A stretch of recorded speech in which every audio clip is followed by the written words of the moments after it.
Today, I'm really pleased to be joined by Sarah Edmundson, who is co-founder of the charitable organisation Agents Together, which is a property industry charity, and it's helping professionals with their training and their mentoring and their overall mental well-being. So it's a really relevant topic for us to be chatting about today. It's an initiative that is absolutely key, and I think perhaps it's lacked in the property industry to date.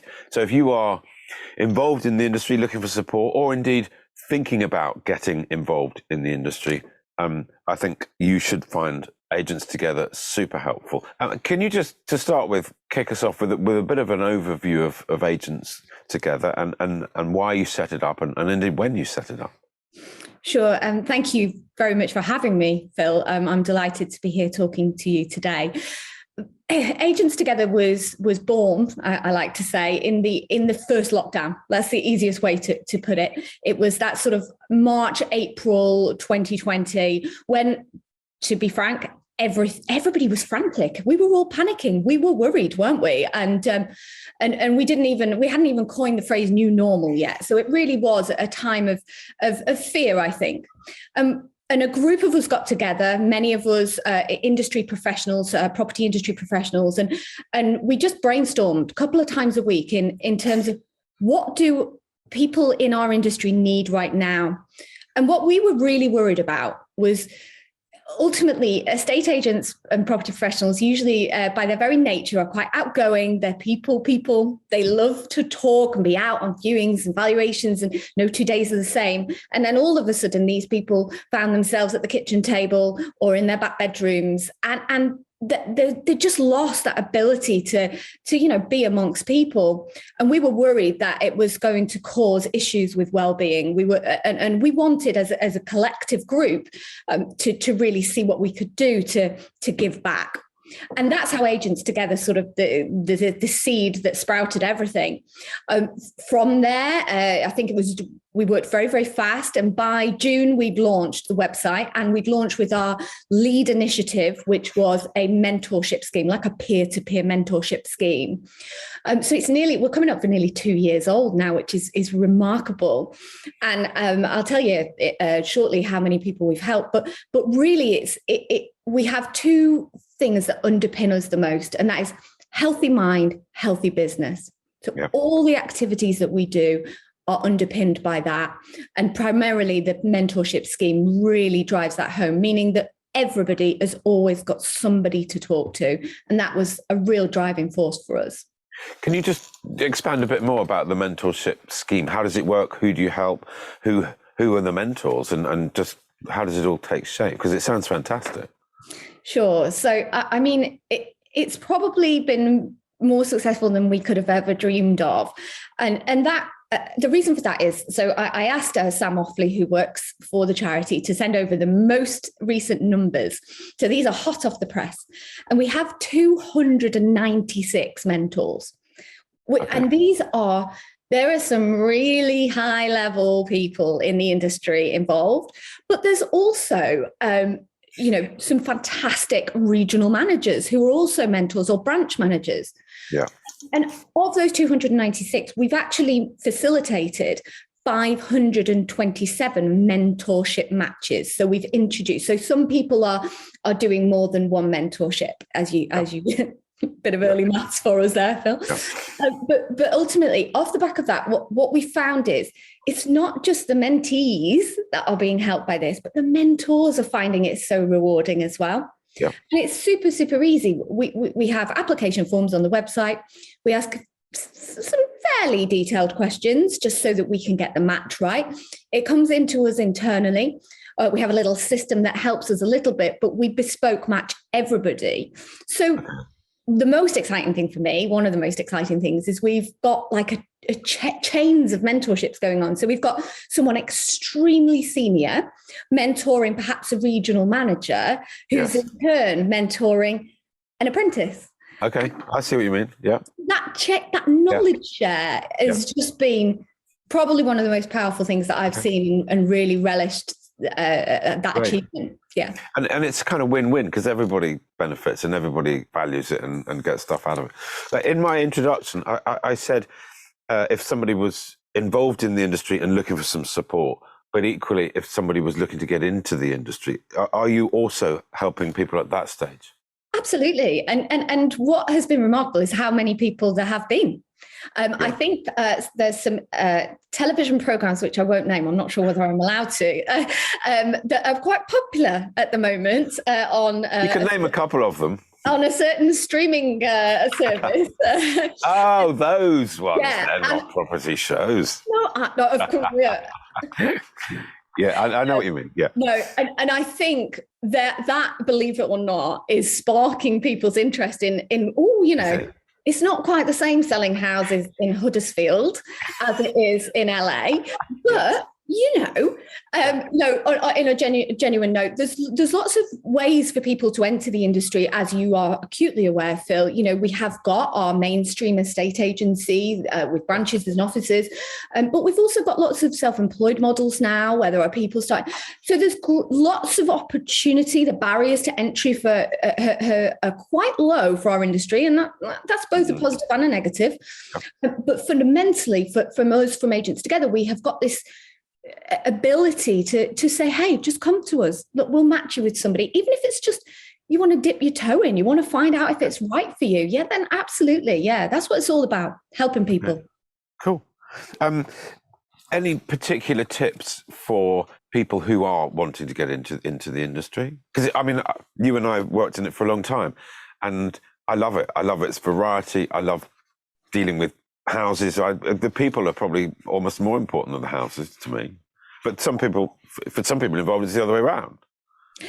Yeah, actually, that's so true. It's a really interesting observation. I agree with you. I used to, when I was an estate agent, I just loved understanding the people and the journey they were on. I was quite nosy, actually. Yes. But then also, I was very fortunate to work with some beautiful properties up here in the Lake District. So actually, then I got a little bit, into that side as well. Yeah.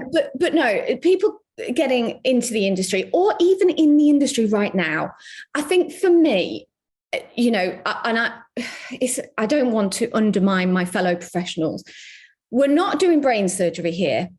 It is a very important job that estate agents and property professionals do. But I would say you don't need 20 years of experience to be absolutely remarkable at it. I think you've just got to have a commitment to totally learning constantly and expanding your knowledge as fast as you can, but also and never stopping that. I think sometimes complacency is, for me, the biggest problem in everything. It's a problem in sport, it's a problem in industry, and for me, don't ever get complacent. Don't ever think you know it all, whether you're in the industry or whether you're not. Seek that knowledge and seek that experience and be creative. I think we're at an amazing point, aren't we, as a society, not just in our industry, where we can be creative. Technology has given us such opportunities. 100%. I can see you're so upbeat and positive about it, but it is an exciting time. And I completely agree with you. You've got to continue learning and continue being involved and being present, being engaged, because it changes. The housing market's constantly evolving, not just the market, but the systems and the way we do things. I think it's terrific. That being said, the property agents and those involved in the industry, the reputation, generally speaking, is not great. Do you feel that is a barrier to entry? Do you feel that people are sort of shying away from getting involved in agency in the property world because of that? Does it have an effect? So interesting, Phil, because you're right. It doesn't matter whether you or I think, that it's a misrepresentation. Ultimately, that is still the perception of some people. And do I think it stops people entering the industry? Sometimes. I think, I often say this, right? It was quite a while ago, but not too long ago, that I sat with a career advisor at school. And I remember thinking, no one ever sits at schools and thinks, I really, really want to be an estate agent. Oh, yes, sign me up. Now, some of those TV programs that I told you about might change that. Yeah. But fundamentally, no one really sits at school and thinks, I want to be an estate agent. And I think that's because we have got a bit of a perception issue in that, unfortunately, there was a little bit of underhand business business perhaps went on in the sort of 80s, 90s. I was going to say it was 80s. It was a long time ago. Yeah. It's a long time ago. Yeah. But we're still sort of hung up on that. For what it's worth, I think that it's getting better, because there are a lot of fantastic businesses out there now that are really focusing on not just the buying and selling of homes, but the other stuff on the periphery that's important, getting involved in their local communities, charity. I know I'm Agents Together, and I know, Phil, you're involved in Agents Giving. That's a huge thing that enables these people to be better connected to their communities. There's a lot more going on in terms of the agents actually focusing on important things like diversity, well-being, sustainability, huge one. And this is what is important to consumers today, and is going to continue to be even more prominent. And I think because businesses are starting to do that, that is starting to improve the perception. It's very much part of what we do at Agents Together. So the healthy mind, healthy business, whilst we have quite a clear focus on well-being, what we're trying to say is put yourself in a fantastic position as a business or as an individual in the profession, so that people come to you, both employees and talent and consumers, because fundamentally you've got this, you're good people. Are you helping, so you're mentoring individuals at all levels, but are you also helping businesses grasp diversity and inclusion and mental well-being of their teams? So we have a really clear remit and roadmap moving forward. Up until now, really, we have been quite focused on individuals, because our lead initiative has been the mentorship scheme. Yeah. That's not going to change. That mentorship scheme, I hope, will far outlast me. I want it to be here, for many, many, many years to come in the industry, and I hope to see it grow. But I think that what we have is the ability to centralize some of the harder things for smaller businesses to do. So I know, as you will be aware, that many estate agents are smaller sort of, how can I describe this, not lifestyle businesses, but, they've got between 1 and 5 people on the payroll, and they're all working incredibly hard. So therefore, they don't have the resources to do all the other important stuff. So we see ourselves as being able to be that centralized resource.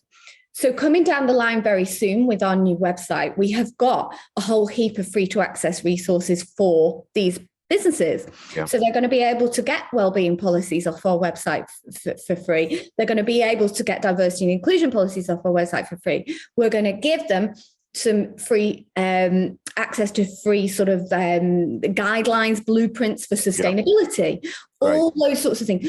So we're taking a little bit of the effort out of it so that they can actually apply it more easily and get on with it and reap the rewards, hopefully. Love it. I absolutely love it. If somebody is working in an agency now and they're feeling like they want a mentor, whether that's a professional mentor or well-being mentor, or they just need a bit of mental support, how do they go about it? How do they contact you? And you, just talk us through the process. Well, the website, agentstogether.co.uk, is absolutely the first place to go. There's heaps of resources on there already, and that's the old one. So I can't wait for the new one to come down the line. And on there's a mentoring page, and you can go in and fill a form out, completely confidential, and you will get a call from us, and we'll have a conversation about whether you want to be a mentor, mentee, what you want to do, and what you need. And we aim to match people really, within 48 hours. So if you really need someone to talk to, it's really easy. That being said, if anybody's got any questions, you can get me on LinkedIn as well. Just come and ask me a question, and I'm always there as well to answer any questions for anybody. Sarah, that's just fantastic. How is it being funded? How are you finding that? Yeah, so we were very, very fortunate that ultimately we had a very substantial £1 million, in fact, donation to set us up from Michael Bruce, who is the founder or was the founder of Purple Bricks and is now the founder of Boomin.